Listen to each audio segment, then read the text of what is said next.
여러분, 상장 기업의 영업이익 1분기, 2분기 동안 좋았다 이렇게 기사들이 많이 쏟아졌잖아요. 그 당시에 제가 경기가 나쁘다고 하는데 상장 기업의 영업이익률이 굉장히 높아졌대. 뭔가 이상해. 제가 그러면서 여러분들에게 의구심을 나타냈던 적이 있습니다. 결국 그 의구심은 삼성전자를 빼니까 그죠? 나머지 상장사들의 영업이익은 마이너스를 기록하더라. 삼성전자를 포함하니까 영업이익이 굉장히 많이 난 것처럼 보이지만 삼성전자를 빼니까 굉장히 줄어들더라. 그 말씀 제가 드렸습니다. 그런데 1분기, 2분기도 삼성전자를 빼고는 마이너스였는데 지금 3분기 한번 보세요. 현재까지 예측하는 겁니다. 예측입니다. 이것도. 이제 7월 8월 지났으니까 3분기가 7월 8월 보고 어느 정도 예측 가능하겠죠. 금융정보업체 FN가이드에서 예측한 것을 보면 말입니다. 작년 3분기 대비 올해 3분기 영업이익 감소율은 7.6% 정도 되지 않겠느냐 이렇게 지금 해석하고 있습니다. 야, 이거 엄청나죠? 이 정도면 여러분 충격적이에요. 정확하게 지금 제시한 걸 보면요. 증권사 3곳 이상에서 3분기 실적 추정치를 지금 예측을 했는데 국내 상장사 226곳 중에 말입니다. 123곳에서 영업이익을 낮췄습니다. 그러면 226곳 중에 123곳이니까 54.4%죠. 그만큼 영업이익이 낮아졌다 이런 얘기고요.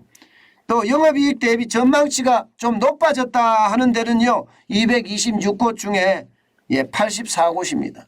이 37.2%예요. 전체적으로는 영업이익이 떨어진다 하는 곳이 훨씬 많지요. 실제로 많습니다. FN가이드에서도 구체적으로 들어갔을 때도 보면 상장사 3분기입니다. 226곳을 추정해서 예상한 건데 작년에는 57조 9,143억 원이었죠. 7월에 예측을 할 때는요. 7월 말 예측은 영업이익이 55조 3,247억이에요. 그런데 8월 말은요. 53조 5,173억 원입니다. 그러면 3분기를 기준으로 봤을 때 지금 얼마나 떨어질 거냐 이것은요. 평균 자체가 7.6% 이상 떨어지지 않겠느냐 이렇게까지 예상하고 있습니다. 그런데 더 떨어질 수도 있다는 거죠. 더 떨어질 수도. 그만큼 말입니다. 상황이 굉장히 좋지 않다는 이야기예요. 좋지 않다는 이야기예요. 지금 이대로 가면 여러분 7.6% 이상도 떨어질 수 있다는 이야기까지 나옵니다. 7.6% 이상도. 그래서 이게 기업이 지금 3분기를 겁내고 있다. 두려워한다는 이야기입니다. 실제 개별 기업으로 가보면 말입니다. 롯데케미칼 같은 경우는요. 7월 말 보신 것처럼 영업이익이 1,440억 원이었습니다. 근데 8월 말에 189억이에요. 거의 단순하게 생각하면 10분의 1 토막 났죠. 10분의 1 토막이라고 완전하게 이야기할 수는 없지만 정확히는 87%가 늘어졌어요. 87%. 장난 아니죠. 펄어비스 게임 회사입니다. 129억이 28억으로 떨어졌고요.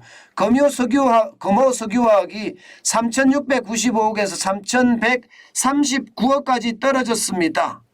그리고 LG전자 보세요. LG전자 잘 나가는 우리 LG전자가 9,788억에서 8,889억으로 빠졌습니다. 심지어 SK이노베이션 보시자고요.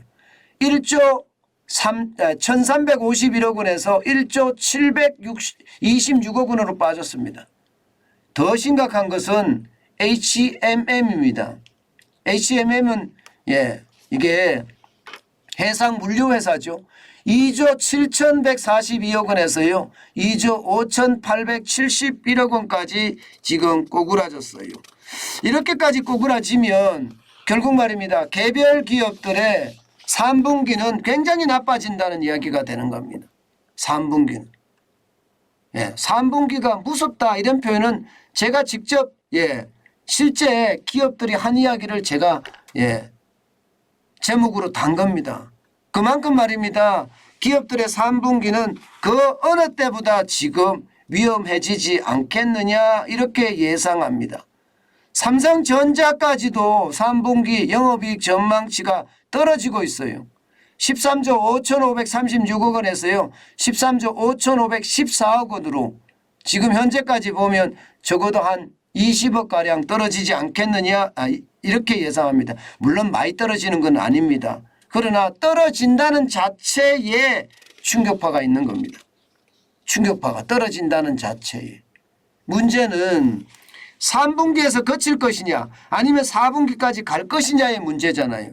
지금 현재까지의 어떤 지표들을 보면 3분기에서만 그치지 않고 4분기로까지도 더 넘어갈 수 있다는 그런 예측까지 나오고 있습니다. 그 단서를 보면 여러분 그 단서를 보면 뭐 다양한 단서를 댈 수도 있겠지만 여러분 이거 한번 보세요. 기업이 청년에 대한 신규 채용을 안 한다는 거예요. 2021년에 13.3%가 나는 신규 채용 안 하겠어 이렇게 대기업이 이야기를 했는데 2022년에는요 17.4%까지 엄청나게 늘었습니다. 무려 4.1%포인트가 늘은 거예요. 이 말은 말입니다. 기업이 지금 경기가 앞으로 나빠진다. 고금리 고환율 고물가 때문에 기업들이 굉장히 힘들어진다. 이런 얘기가 되는 거고요. 너무 힘들어지니까 지금 사람을 뽑아서는 오히려 당할 수가 있겠구나. 지금 그 기업들은 이렇게 생각을 하고 있는 겁니다. 결국 4분기에도 지금 상황이 좋지 않아진다는 이야기를 그대로 하는 거고요. 심지어 말입니다. 좀 길게 봐서는 내년까지도 나빠진다는 이야기를 하고 있는 겁니다. 아예 대놓고 말입니다. 고물가 고금리 고환율이 하반기 채용에 영향을 준다. 이렇게까지 이야기를 하면서 채용 여부를 재고려하겠다가 14%나 되고요. 당초 계획보다 채용을 감소하겠다도 12.4%, 채용 중단하겠다가 3.3%고요.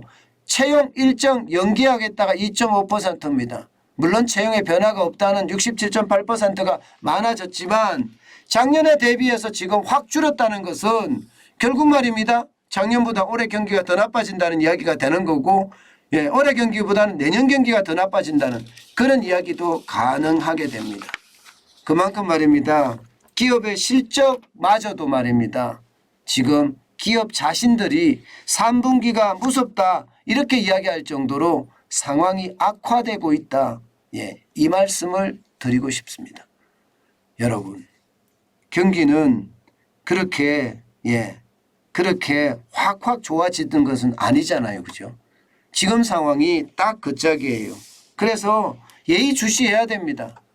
지금 경기는 진짜 예의주시해야 돼요. 이게 시시각각이라는 말이 실감이 되거든요. 시시각각 바뀌니까 말입니다. 그만큼 말입니다. 경기에 대한 우려감은 점점 높아지고 있다는 게 현실입니다.